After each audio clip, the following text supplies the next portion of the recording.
Hi, I'm Mike Frericks, Illinois State Treasurer, and I'm joined today by Ofelia Guerra. She is the Executive Director of Ballet Folklorico de Chicago, which she founded in October of 2018, and she is the recipient of the Treasurer's Office Award for Outstanding Achievement in Arts and Humanity.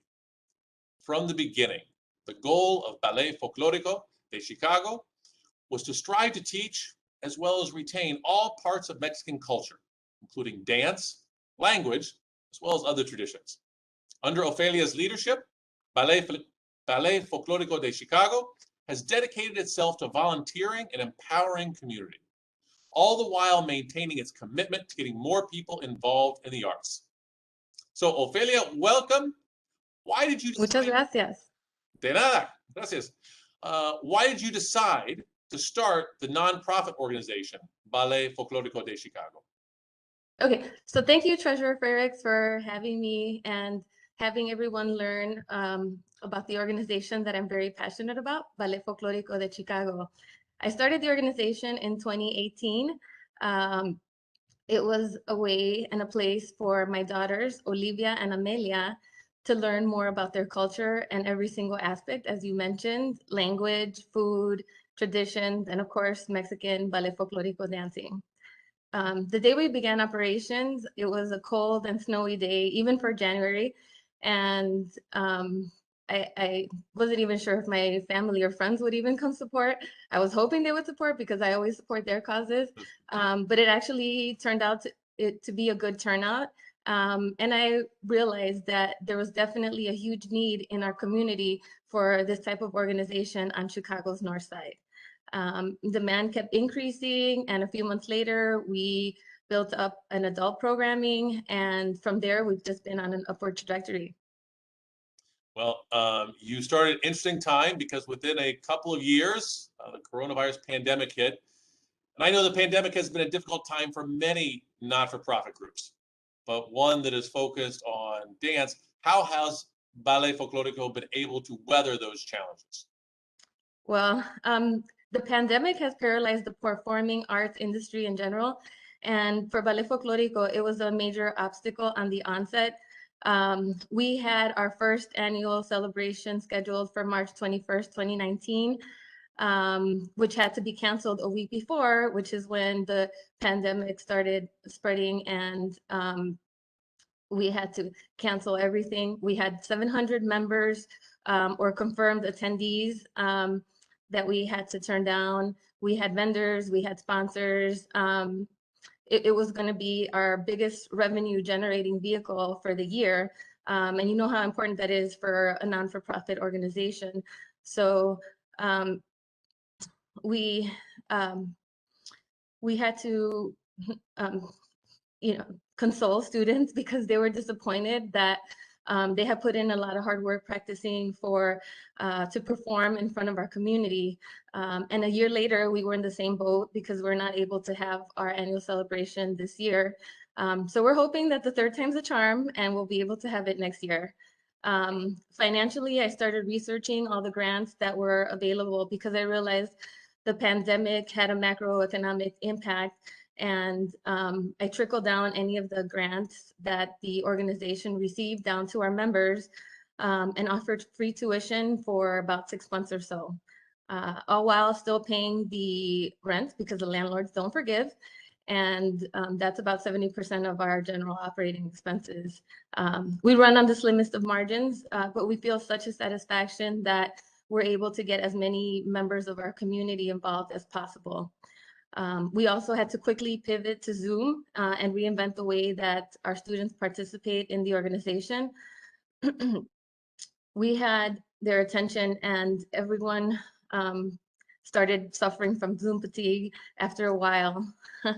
So we're grateful for the vaccine, and we're grateful for the prospects that it allows us to come back together into the studio and participate as a Ballet Folklorico familia. Great. I can understand that working on those slim margins, having to work differently, having to innovate, is like a full-time job. But in addition to managing Ballet Folklorico de Chicago, you also have a full-time job at Citigroup. Now, in my day, I only have 24 hours. You have a lot of responsibilities. How do you pack that all in to 24 hours in a day? Yes, that is a great question. So grateful that I've been able to work for City for the past 17 plus years. I love what I do there. But I also love and I'm so passionate about Ballet Folklorico de Chicago. I just surround myself with high quality people, and I have a tremendous board of directors who works behind the scenes and does an amazing job. We have such passionate teachers that care so deeply about the students and are always looking out for their best interests. And we have such tireless volunteers that are always ready to work since day one. Can't say enough about them, and so fortunate to have everybody. At first, I was slow to accept the help because I know everybody has busy lives, but I feel like now that the organization is growing, I need to continue to delegate more of the administrative work so I can focus more on the strategy to keep the organization moving forward. You use the word passion a lot, and it's clear that you have a passion for this. Yes. What is the source of your passion? Is there someone who has been motivating for you? Is there some trip or something? What do you think is the groundswell for this? Yeah, so the source of my passion is just really, I believe that our culture is very beautiful. We have such beautiful traditions. I just don't want it to get watered down from generation to generation in the United States. And really, like the source of my passion is my family because we participate in this all together. Before I founded the organization, we hadn't ever taken lessons. I myself, didn't have the in-depth knowledge, and we all like decided to join together, and now we're performing together as a family. So that creates such a bond within our family. Also, I believe, this is such a beautiful culture that our children need to get involved in. Um, they can put down the Roblox and any other applications that these kids are playing with these days, and just give it a try. As I tell all our members, Folklorico is fun and everyone should get involved. Even you, Treasurer Favorix, we'll set up a class for you and get you on some charro choreography, and I think you'll do great. You've not seen me dance, but I appreciate your optimism. So. Yes, Folklorico is fun and you will have fun either way. One of the our method of operation, since we've been performing all summer long, we've had performances at Sundays on Stage, at Worker Park Festival. We're a performing group for Chicago Park District Night Out in the Parks.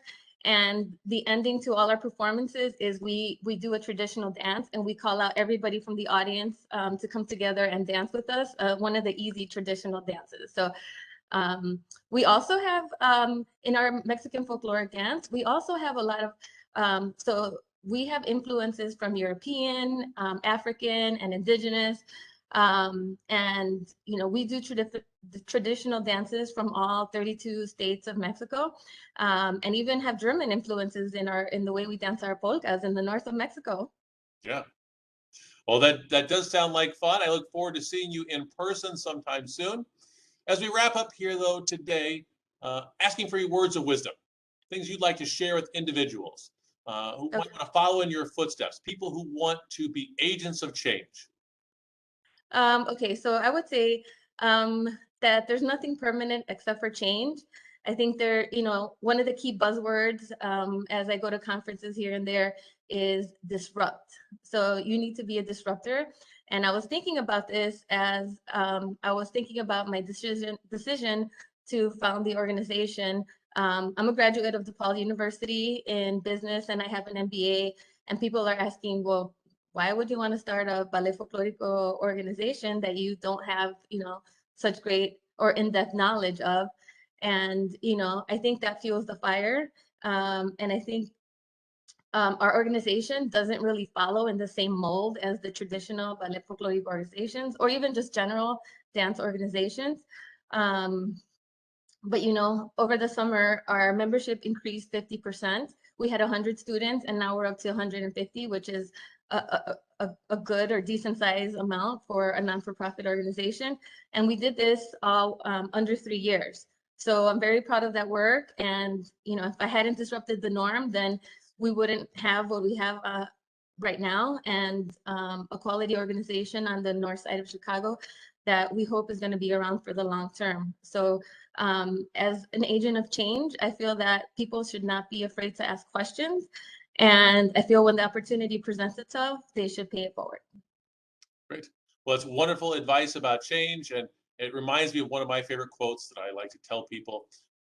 Robert F. Kennedy once said that some people see the way the world is and ask why. I dream things that never were and ask why not. And it sure seems to me, Ofelia, like you are a dreamer and don't let things stand in your way. So you're clearly a great representative for our award for outstanding achievement in arts and humanity. Congratulations and thank you for joining us today. Thank you very much. Muchas gracias.